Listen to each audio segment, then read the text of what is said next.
तो बिजली पानी के बाद अब शिक्षा की बात करते हैं। एक अच्छी खबर आपको दिखाते हैं। रांची में शिक्षा विभाग ने एक बड़ा फैसला लिया है।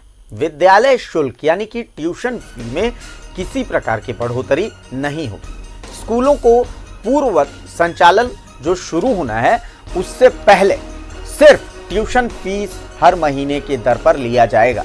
शिक्षण शुल्क जमा नहीं करने पर यानी ट्यूशन फीस जमा नहीं करने पर छात्र का नामांकन यानी एडमिशन रद्द नहीं होगा, यानी उसके स्कूल से निकाला नहीं जाएगा। ट्यूशन फीस जमा नहीं करने पर ऑनलाइन जो क्लासेस की व्यवस्था है उससे छात्र को रोका नहीं जा सकता। स्कूल बंद रहने की अवधि में किसी भी प्रकार का एनुअल फीस या फिर ट्रांसपोर्टेशन फीस या किसी अन्य तरह का शुल्क अभिभावकों से नहीं लिया जाएगा। किसी भी परिस्थिति में अभिभावकों से लेट फी नहीं लिया जाएगा। तो स्कूल में कार्यरत जितने शिक्षक हैं, कर्मचारी हैं, उनके वेतन में भी किसी प्रकार की कटौती या रोक नहीं लगाई जाएगी। स्कूल प्रबंधन के द्वारा शुल्क के लिए कोई नया मद सृजित कर अभिभावकों पर कोई अतिरिक्त दबाव नहीं बनाया जाएगा, यानी कि अभिभावकों पर कोई अलग से फीस नहीं लगेगी।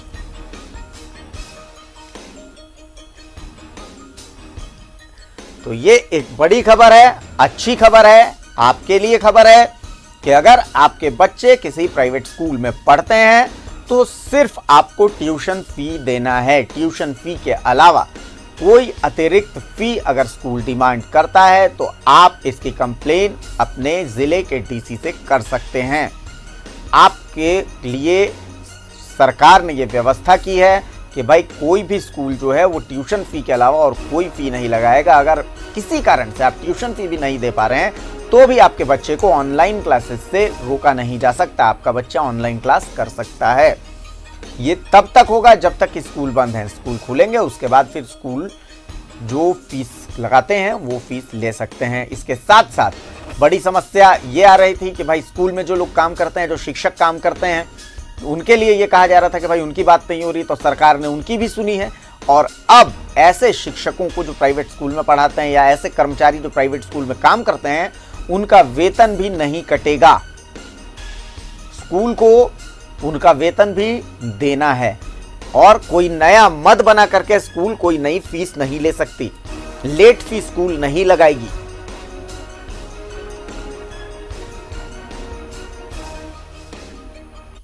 तो ये एक बड़ी खबर है, आपके लिए राहत की खबर है। लेकिन इस खबर के साथ चुनौती सरकार के लिए कि क्या प्राइवेट स्कूल्स इसका पालन करेंगे। अगर पालन नहीं करते हैं तो सरकार के पास क्या प्लान है कि भाई सरकार सख्ती से इनसे कैसे निपटेगी। इसके लिए भी सरकार को सोचने की जरूरत है। सीधा रुख करते हैं जमशेदपुर का। अन्नी अमृता साथ में है, साथ में उनके कुछ लोग भी रहेंगे, उनसे भी बातचीत करेंगे। अन्नी, एक अच्छा फैसला इसे कहा जा सकता है, लेकिन चुनौतियां भी हैं। चुनौती ये कि भाई इसको लागू कैसे किया जाएगा। प्राइवेट स्कूल्स मानेंगे, अगर नहीं मानेंगे तो प्राइवेट स्कूल से किस तरीके से उन्हें ट्रीट किया जाएगा। एक चुनौती भी है सरकार के सामने। अच्छा फैसला लेने के साथ उसको लागू करना भी एक बहुत बड़ा चैलेंज है सरकार के सामने। भारती, क्योंकि देखिए ये लॉकडाउन की अवधि के दौरान इस तरह का फैसला लिया गया है, क्योंकि लगातार जो है झारखंड अभिभावक संघ, शिक्षा सत्याग्रह, जो ये संस्थाएं लगातार मांग कर रही थी कि लॉकडाउन की अवधि की फीस माफ की जाए, तो उसके परिणाम स्वरूप एक बीच का रास्ता निकालने की कोशिश की है कि आप ट्यूशन फीस सिर्फ लेंगे। लेकिन कई सारी बातें यहाँ पे क्लियर नहीं है भारती, क्योंकि स्कूलों का ऑडिट नहीं होता है, इसलिए समस्या बनी हुई है। क्योंकि औने पौने स्टाइल में ये library fees, sports fees, transportation fees, ये एनुअल फीस, इसके नाम पर एक एक स्कूल में तो नर्सरी एलकेजी से 70-80 हजार तक वसूले जाते हैं भारती। तो ऐसी व्यवस्था के बीच अगर ऐसा कुछ एक फैसला भी आता है जो आप बता रहे थे, तो उसमें बहुत सारे ऐसे पॉइंट्स है जो भ्रामक है, जिसमें साफ साफ ये नहीं लिखा है कि आप जो है ट्यूशन फीस, अगर आप कहते हैं कि सिर्फ ट्यूशन फीस लगेगा और जब तक नॉर्मल स्कूल शुरू नहीं होता है आप पर कोई दबाव नहीं बनाया जाएगा, लेकिन ये नहीं साफ लिखा है कि जो अब तक दबाव बनाकर वसूल लिया गया स्कूलों की ओर से उसका क्या करना है। उसको लेकर के स्पष्ट प्रावधान नहीं है। हमारे साथ शिक्षा सत्याग्रह के अंकित आनंद और अप्पू तिवारी हैं भारती, जो देखिए ये बैनर लेके खड़े भी हैं, काम पे नहीं जाएंगे स्कूल फीस कैसे दे पाएंगे। इनके पास है जो अप्पू तिवारी जी पकड़े, उसमें लिखा है निजी स्कूलों की स्पेशल ऑडिट करे सरकार। ये सबसे बड़ी जरूरत है भारती, और ये ऑडिट नहीं होती है इसलिए इतना मनमाना वसूलते हैं स्कूल। अगर ऑडिट होती तो नियम और कानून पहले से जो बने हुए हैं, आपके जो शिक्षा के अधिकार के तहत जो नियम है उसके तहत आप ऐसा कर ही नहीं सकते जिस तरह की फीस मनमाना मनमानी तरीके से वसूली जाती है। तो ये समस्या इसलिए आई है भारती, क्योंकि मनमाना फीस वसूलते हैं। इस वजह से लॉकडाउन की अवधि में जब लोग बेरोजगार हो रहे हैं, जब काम छीन रहे हैं, लोगों को परेशानियां हो रही हैं, तो ये मसला सामने आ रहा है। हमारे साथ अंकित आनंद है, अप्पू तिवारी, हम बात करते हैं। अंकित जी, ये जो फैसला आया है किस पॉइंट्स पर लगता है सही है और किस पॉइंट्स पर लग रहा है कि साफ नहीं है, जहां दिक्कत आ सकती है? देखिए, सबसे पहले तो मैं झारखंड सरकार को बधाई देना चाहूँगा कि उन्होंने कम से कम एक इच्छा शक्ति जरूर दिखाई कि अभिभावकों के हित में इतना बड़ा निर्णय लिया। लेकिन जो निर्णय लिए गए हैं वो कहीं ना कहीं कई बिंदुओं पर विरोधाभासी है। एक और सरकार की ओर से जो अधिसूचना जारी की गई है, जो संकल्प जारी किए गए हैं, उसमें यह प्रावधान दिया गया है और इसे आधार बनाया गया है कि लॉकडाउन की अवधि में कई अभिभावकों का रोजगार छिन गया है, बेरोजगार हो गए हैं, चाहे उनकी आमदनी का स्रोत जो है कहीं ना कहीं ठप पड़ गया है। उसको आधार बनाते हुए कई बिंदुओं पर अधिसूचना जारी की गई है, निर्देश दिया गया है निजी विद्यालयों को। लेकिन यह स्पष्ट नहीं किया गया है कि लॉकडाउन की अवधि के दौरान वो चिन्हित अभिभावक जिसकी आमदनी बंद हुई है, चाहे जो बेरोजगार हो गया है, वो आखिर उसका फीस कैसे माफ़ होगा। उसके लिए सरकार की ओर से क्या प्रावधान तय किए गए हैं? क्या निजी विद्यालय को कोई निर्देश है कि उनके फीस माफ़ किए जाएं, अथवा राज्य सरकार इस पर विचार कर रही है कि वे अभिभावकों की ओर से उनका फीस का भुगतान करेंगे? तो कई बिंदुओं पर सुस्पष्ट मंतव्य सरकार की ओर से आना चाहिए ताकि निजी स्कूलों की ओर से जो निर्देश है उसका अनुपालन अक्षरशः किया जा सके। और इस पर कहीं ना कहीं एक चुनौती होगी सरकार के सामने भी और जिला प्रशासन के समक्ष में भी कि इस आदेश का कड़ाई से अनुपालन करा सके। देखिए भारती, बहुत अच्छा पॉइंट उठाया अंकित ने कि जब आप कह रहे हैं कि लोग बेरोजगार हो गए हैं, तो ऐसे वो तबके आप कैसे चिन्हित करेंगे कि किनके बच्चों के लिए फीस देना, ट्यूशन फीस देना भी असंभव है। क्योंकि बात सिर्फ इतनी नहीं है कि ट्यूशन फीस सिर्फ देना है। बहुत से ऐसे विभाग हैं अंकित, जैसे मान लीजिए कि जो कंपनीज के स्कूल हैं जमशेदपुर में, बहुत सारे स्कूल्स ऐसे हैं जो टाटा ग्रुप की कंपनियों की ज़मीन पर बने हैं और उनके जो है मैक्सिमम जो है वो बच्चे उनके पढ़ते हैं, तो उनकी सैलरी तो बंद हुई नहीं है, तो वो तो दे सकते हैं। लेकिन उसी स्कूल में जो 10% गरीब बच्चे पढ़ते हैं उनके सामने दिक्कत है। और ऐसे जो अन्य स्कूल हैं जहां पर जो बेरोजगारी की वजह से जो है ट्यूशन फीस भी नहीं दे पाएंगे, उनके लिए क्या व्यवस्था है ये साफ नहीं है। एनुअल फीस और इन सबों के बारे में जो फैसला लिया उसका स्वागत शिक्षा सत्याग्रह ने किया है, क्योंकि वो एक बहुत बड़ा बोझ है। लेकिन ये सिर्फ लॉकडाउन के संदर्भ में किया गया है भारतीय। अगर हम वृहद संदर्भ में बात करें तो ये जो अप्पू जी निजी स्कूलों की स्पेशल ऑडिट करे सरकार कह रहे हैं, यही ऑडिट नहीं होती है भारतीय। इसलिए तो एनुअल फीस और ट्रांसपोर्टेशन फीस और लाइब्रेरी फीस और अन्य कई प्रकारों का नाम देकर के 70, 80, 75 हज़ार तक वसूले जाते हैं। भारतीय, एक बार एक अभिभावक हमें मिले थे जो 75 हज़ार का चेक लेकर पहुंचे थे SP ऑफिस में, और उनका बच्चा नर्सरी में एक शहर के प्रतिष्ठित स्कूल में पढ़ रहा था जहां उनका दाखिला हुआ था। तो आप ये समझिए कि नर्सरी के एक बच्चे के लिए इतने सारे फीस मिलाकर 75 हज़ार उनसे लिए गए थे, और वो भी तब जब आप कहते हैं कि हम डोनेशन नहीं ले रहे, यानी घुमा फिरा करके आपने एक अभिभावक से इतने वसूल लिए। तो ये जो खेल चल रहा है वो उस समस्या पर बात नहीं होती है। अप्पू जी से बात करते हैं कि अभी जो फैसला आया है और आप जो निजी स्कूलों की स्पेशल ऑडिट की मांग कर रहे हैं, क्या संबंध है? ऑडिट करने से परमानेंट सॉल्यूशन होगा?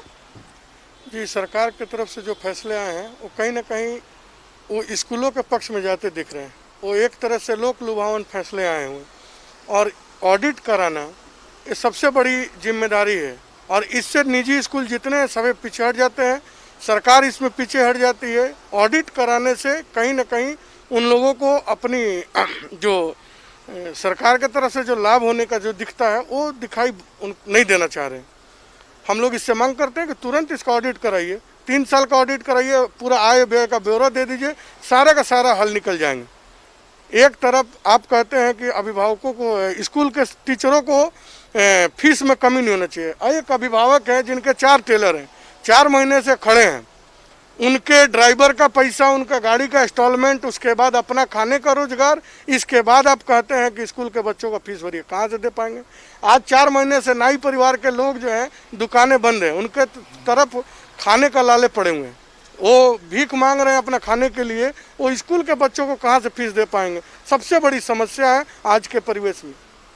ये भी बहुत अच्छा पॉइंट उठाया, क्योंकि हम लोग भी ऐसे लोगों से मिलते हैं जो पार्लर चलाते हैं। ऐसा नहीं कि वो बहुत गरीब हैं, लेकिन वो जो पार्लर जहाँ चलाते हैं वहाँ उनको कई भाड़े देने पड़ते हैं, 25 हज़ार, 30 हज़ार, और वो भाड़ा नहीं दे पा रहे हैं क्योंकि ये सारी दुकानें जो है बंद है। तो आप समझिए हर महीने जो खर्च करता है एक मिडिल क्लास आम आदमी, जब उसकी दुकान बंद है, उससे उसकी आमदनी है, तो जाहिर है कि उसको तो अपने बच्चे का फीस देने में भी मुश्किल आएगी।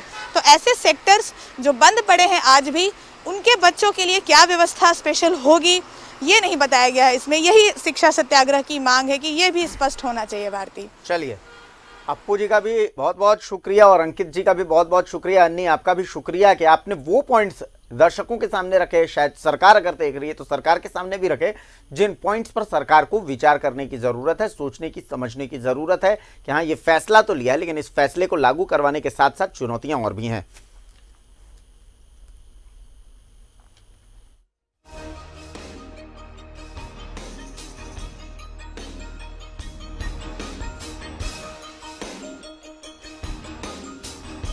बड़ी खबर आपको दिखा रहे हैं हम, हालांकि कुछ इसमें सवाल भी है, जिन सवालों के जवाब शायद वक्त के साथ आ जाएंगे। सरकार ने इतनी सुनी है तो शायद आगे भी सुनेगी, हम यही उम्मीद करते हैं आम लोगों के लिए कि भाई आपको थोड़ी राहत तो ज़रूर मिली है, लेकिन इस राहत को आपको लागू करवाना है, आपको जागरूक रहना पड़ेगा।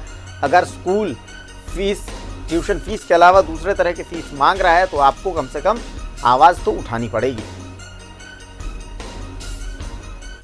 और शिक्षा से ही जुड़ी एक और खबर आपको दिखा देते हैं, चूंकि सीबीएसई स्कूल से जुड़ी ये खबर है कि दिल्ली से ये खबर आ रही है कि सीबीएसई की 10वीं और 12वीं की जो बची हुई परीक्षाएं थी वो रद्द हो गई हैं। यानी 1 से 15 जुलाई को जो परीक्षाएं होनी थी 10वीं और 12वीं की, उन्हें रद्द कर लिया गया है। सीबीएसई से लेकर नोटिफिकेशन जारी करेगा।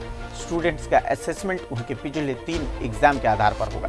स्टूडेंट के पास बाद में परीक्षा देने का हालांकि विकल्प सीबीएसई ने दिया है कि वो बाद में परीक्षा दे सकते हैं।